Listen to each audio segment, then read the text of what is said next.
Hello, Mamas! Hi, Papangs! How are you? Wow! Yes! Looking good, Papang Jack! Anyway, mga Mamas and Papas, on this video, we will be talking again something about life. Ayan. For really an issue of people of our age. Ayan.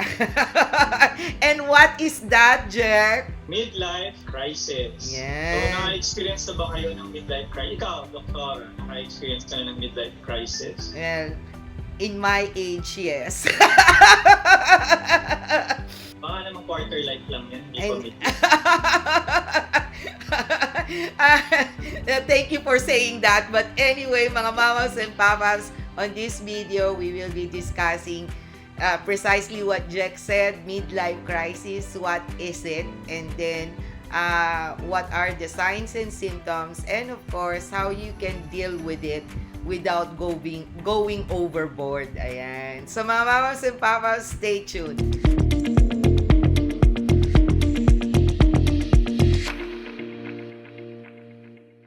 So, mga mamas and papas, we are back. Yes. Okay, so how do we tackle midlife crisis? Okay, first is let's define what midlife crisis is. Ayan. It is actually it is a condition that is not totally scientifically considered as a disease or a mental illness or something like that, but it is an emotion that one feels, and it normally happens between the age of 45 to 64. Ayan. Although, anong masasabi mo dun sa mga nakaka-experience ng gano'n? Na phenomena? Kapag nasa 30s lang sila or nasa mid-30s pa lang, hindi pa 45. Okay.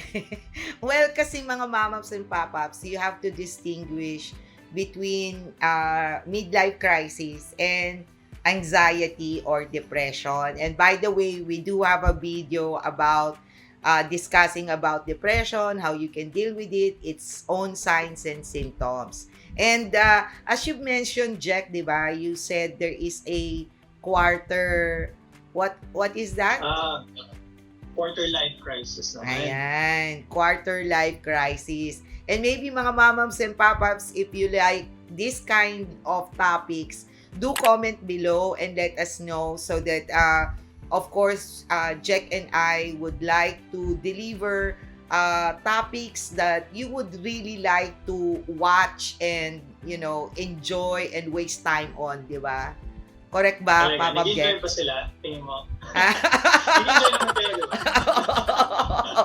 Hopefully, oo, mga mamas and papas continue to support us, and of course, if you like, the remaining of the video, give us a thumbs up, and then do subscribe and hit that notification bell. Ayan. So, let's proceed. Ayan. So, basically, ano ba yung, so that you can distinguish, kasi minsan, naghahalo yung anxiety or depression, which is one of the signs and symptoms of midlife crisis. But for me, kasi mga mamams and papaps, I've already experienced that. I think, ha? I-share mo. Oh, I-share mo. yes. Mga madla. I think sa midlife crisis, you will know is when you feel, you end up asking what you are doing is yun na yun. Is this, parang, this is it? Yung parang ganon. You ask yourself that question na, is this the life you're supposed to live? Is this the only thing you're going to do? Or what is the purpose of you living this life? Parang ganon. And normally, it happens when there is a major stressor that happens in your life. Like, for example, death of someone you love, or you went through a big losses, like, for example, in your business or financial, or a big breakup with a certain relationship, parang mga ganon. Stressor talaga. And then, suddenly, you find yourself wondering why you are here. Ayan. Yun. Yeah. So, Ganon. yun ang nangyari sa'yo. Oo. Sabihin. Oo. Kasi ano yun eh, I think it was a combination ng mga mamas and papaps, since sa facial value naman, the reason why we are discussing these things is this is part of aging well, and you have to face realities in life, di ba? And everybody goes through it. Magkaiba nga lang in certain things sa lalaki at saka sa babae. Yun yung tatanong ko. So, meron certain differences, di ba? Kapag lalaki ang nag-midlife crisis, and then babae naman ang nag-midlife crisis. So, sa'yo, personally, Doktora, anong different? How different is your midlife crisis? Kasi mamaya, sabihin ko rin, probably nag-midlife crisis din ako ngayon. Yung Okay. itsura ko, di ba? Mukhang midlife crisis na talaga. I think kasi, sa girl kasi, I think it's more on, sa akin kasi, I'm speaking personally, and I think mga mamaps and papaps who experience already a midlife crisis, lalo na pagdating sa babae, is trying to find if you are still worthy of in being a woman. So the tendency is, isa sa mga symptoms niya is you become very conscious on how you look. And then personally, which is parang double-edged sword, na naging shopaholic ako. Yung ganon. So, I really buy big stuff. Alcoholic? Shopaholic. Akala ko alcoholic. And I think sa lalaki, the difference sa lalaki, their tendency is, majority, I believe, when men get into a midlife crisis, they end up having affairs. Parang ganon. Yun yung kasi parang they wanted to feel na lalaki pa rin sila. They're still the man. Validation. Validation. I think that's basically the main problem of midlife crisis. Yung validation mo as a person. Yung ganon. Your existence, ika nga. Meron din nga, tulad ng nasabi mo kanina, na may mga taong nag-midlife crisis not because ang mga manifestations, this is probably, yun nga, affair sa men, tapos probably drinking too much or parang having an addiction on something. Yes. Whether gambling or women. Yes. Or parang bumabalik sa pagkabata, may yes. pagbarkada. Correct. Ganun. Parang tumatandang pabalik. Correct. Oo. Kasi nga, you keep on asking your purpose. Or, kumbaga, have you achieved what you wanted to achieve? Kasi nga, when you reach kasi mga mamaps and papaps midlife crisis, bukod sa there is a stressor, another reason is like, for example, kasi kaya siya nag-i-start normally around in the 40s. Kasi as you grow older, parang the more you realize na your life is getting shorter. So, if your life is getting shorter, have you really experienced na supposedly what success is, or have you experienced already all the things that you have dreamed about when you were young? Parang ganon. That's why yung iba bumabalik sa pagkabata, ika nga. Parang ganon. Kaya lang, meron din naman mga tao na very successful but they still feel na they're going through midlife crisis, right? Oo. So, kasi nga, stressor yan eh. May stress sila. Kasi, alam nyo mga mamas and papas, I often say that when your problem is money, para sa akin, it's easier to solve.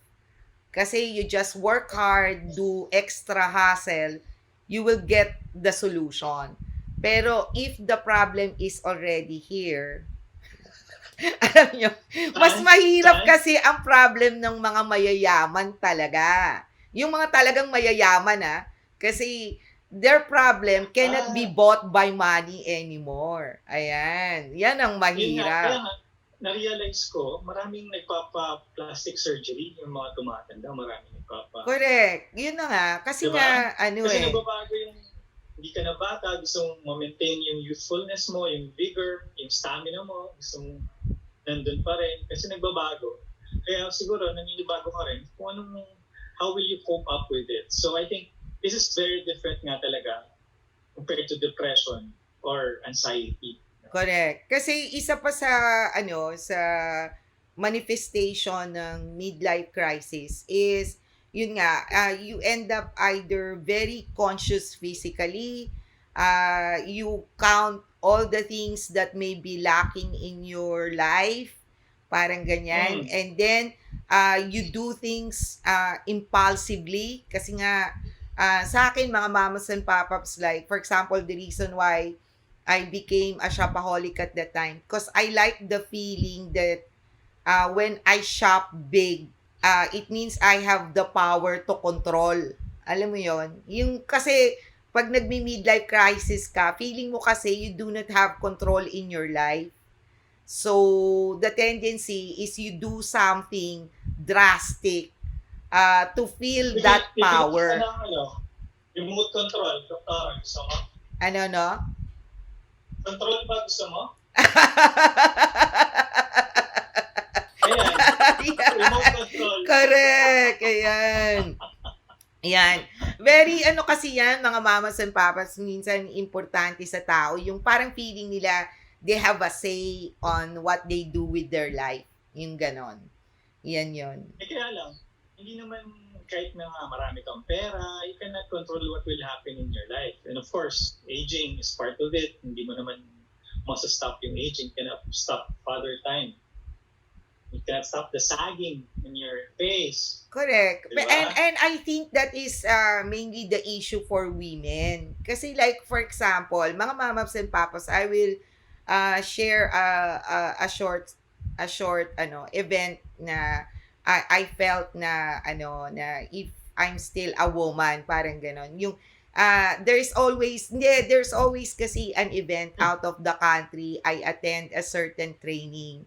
And then when I was nung medyo bata pa, kasi matagal na ako nagti-training doon eh. And most of the men there, they will always invite the beautiful women in the evening for a drinking session and stuff like that. And every year, I will see yung hindi nila ini-invite.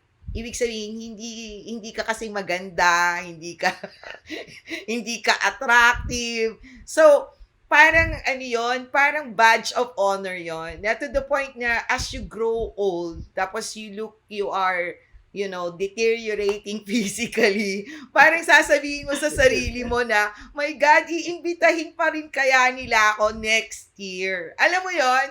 So, these are the things that gives you doubt as to who you are as a woman. Parang ganon. Nakaka-insecure kasi, lalo na kapag hindi ka na tinitingnan as like before. Parang ganon, di ba? Hindi ka na pinapantasya. Oo, hindi ka na lalo na it will be even more difficult for women who are really like, stunning, ika nga. Parang katulad ng recently, 'di ba? Parang si Angel Locsin, 'di ba? FHM FHM na number 1, 'di ba? Tapos recently may mga body shaming sa kanya because she kinda grow big because of a certain physical condition. So, yung mga ganon, there's a possibility na nagmi-midlife crisis na rin siya. Kasi nga yung 'di ba, yung grabe yung transition. Yan yung mga point of life na you will feel a certain crisis kasi nga masyadong maraming major events na nangyayari sa buhay mo, 'di ba? Parang So ganon. how do we mitigate? How do we mitigate yung ganitong pangyayari? So situations na nafe-feel mo probably sa mga listeners natin na nag-midlife crisis na nga sila? Well, yun nga, like, as I've said, yung mga symptoms niya na one is, part of that symptom is anxiety eh. Yun eh, nagkakaroon ka ng question and then you end up impulsively making decisions na normally you wouldn't do. Yan. Third is lack of sleep, yung mga ganyan. Fourth is physically, it's either you gain weight or you lose a lot of weight kasi nga very conscious ka sa physical look mo. And number five is there's also this parang nagkakaroon ka ng low self-esteem.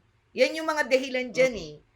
I don't know, Jack, di ba? Pagka, halimbawa na heartbroken ka, for example. Halimbawa, if the girl dumps you, di ba? Di ba? Hindi ako dinadump eh. Hindi ko na ma-realize ko. Ang sarap mo naman.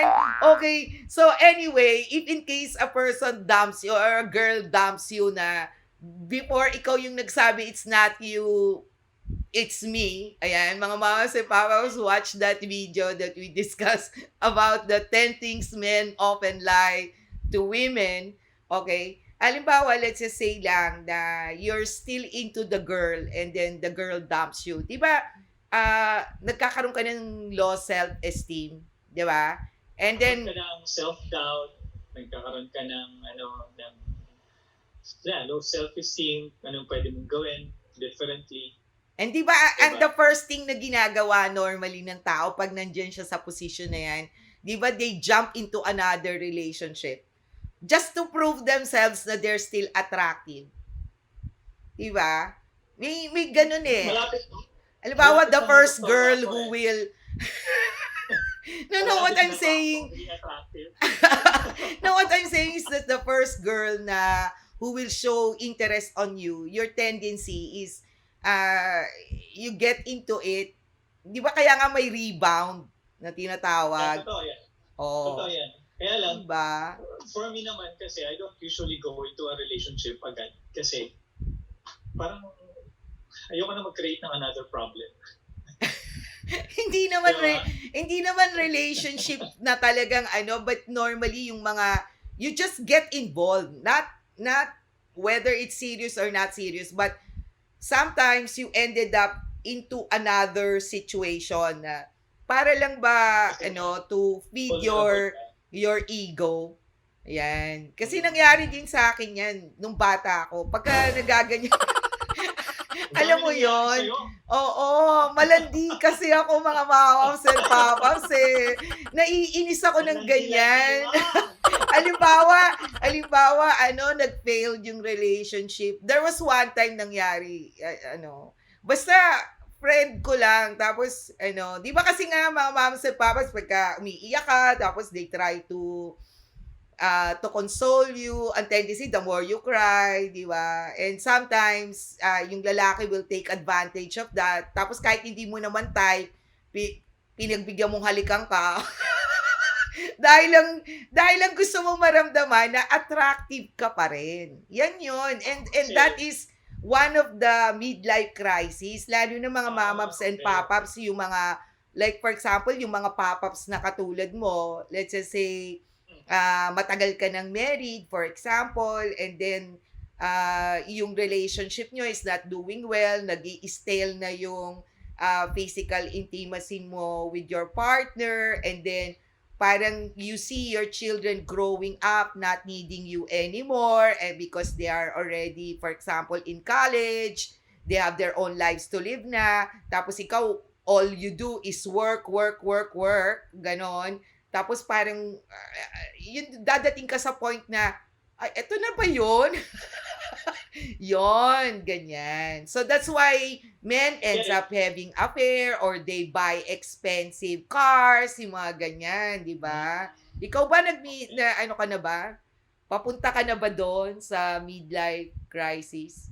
Kasi ako yung lagi kasi pinapaiyak, ganyan. Ako yung iniiwalayan, ganyan. Mga mamams, naniniwala ba kayo sa Mga pinagsasabi ni Papa Jack. Please do comment Yung midlife below. crisis, personally, I think nag-midlife crisis ako kung dumadaan man ako ngayon. Ah, It's because I want to drastically change yung career kasi corporate ako, di ba? okay. So, I'm thinking now kung anong talagang gusto kong gawin. Gusto ko ba maging atleta? Gusto ko ba maging, Okay. porn star? Hindi ko alam eh.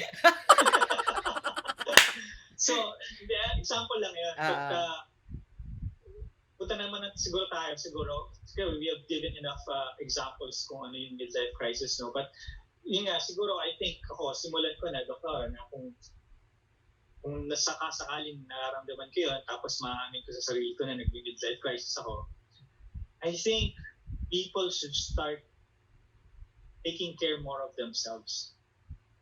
Diba? Focusing on yourself. Not because you want to buy more stuff or make yourself a little bit more beautiful. It's okay.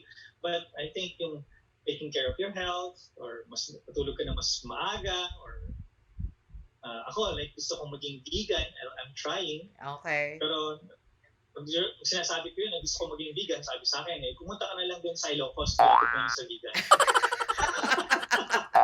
But I heard nga kasi nga, changing the way, your diet is also helps. Yung ganyan. So, ako, Chemical ko yun.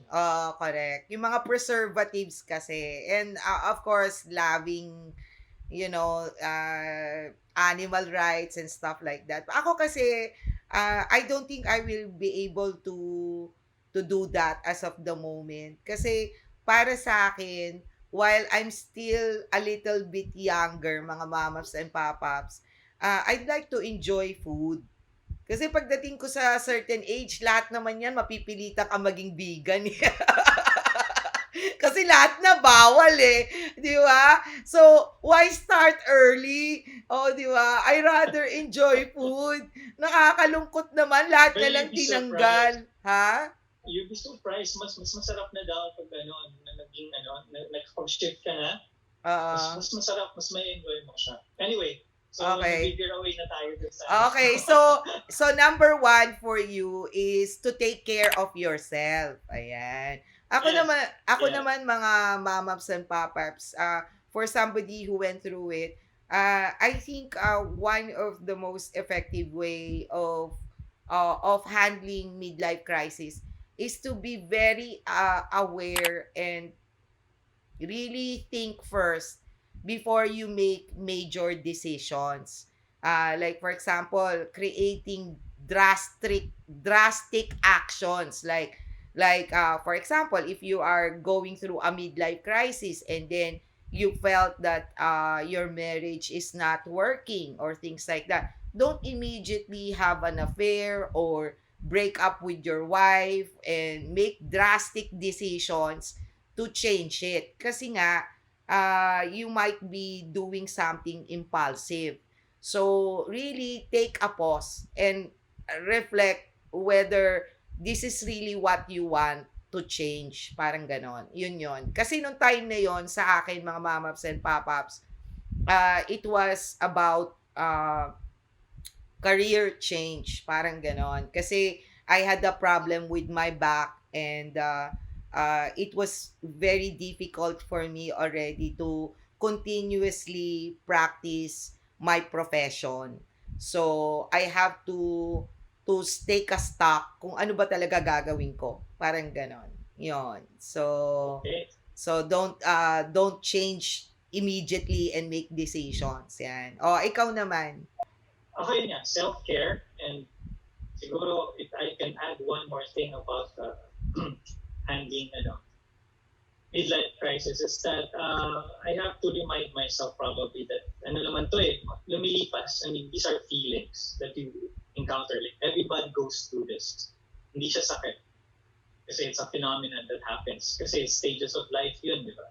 So these feelings are not necessarily commands na dapat sundin mo. So it will just probably go away. And then, kasi nag-iba rin ang priority mo pag tumatanda ka.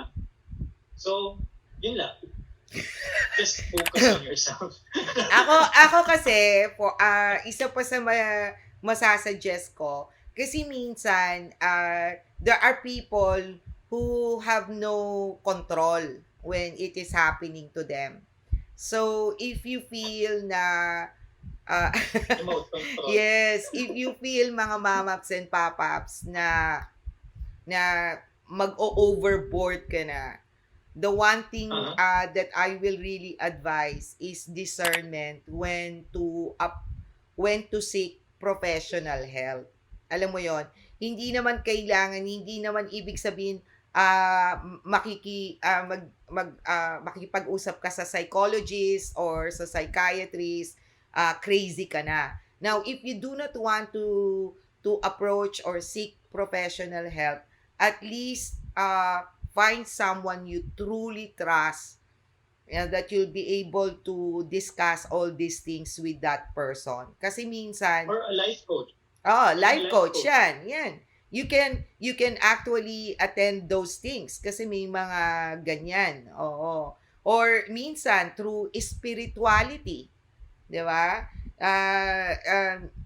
Whatever, for me kasi it's not your religion but it's more on your faith or belief, 'di ba? Yun. So you focus on something more than yourself. Yan. Kasi yung sinasabi kasi ni Jack, mga mamas and papaps, is taking care of yourself.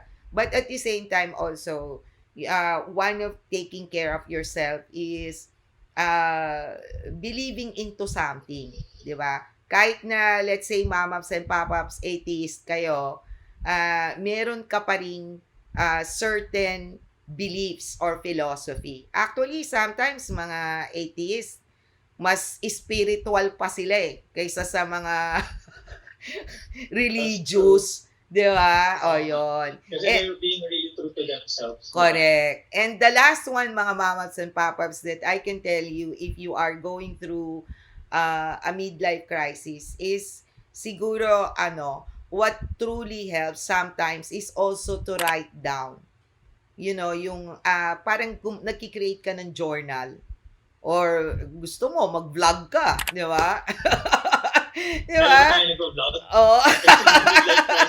Yes, oo. Minsan kasi writing it down, yung mga concerns mo, also helps 'di ba? So, kasi ako, sometimes when I get to see my diary when I was young, natatawa na lang ako di ba? Yung mga first crush mo, yung mga ganon, na ang bababaw na, ang bababaw ng mga thoughts mo. So, sometimes when you write it down, it fully clarifies your concerns. Parang ganyan, yan. So, ayan mga mamas and papaps. We hope that we are able to help you at least if you are going through a midlife crisis right now. Ayan. And please do comment below if you have any suggestions. If you are going through it or you've gone through it and you believe that this is one of the solutions that people who are going through midlife crisis can apply in their lives. Ayan. So mga mamas and papas, ayan, natatapos na naman ang isang episode ng Facial Value. Again, please don't forget to subscribe, give us a thumbs up, and hit that notification bell. Okay, bye-bye!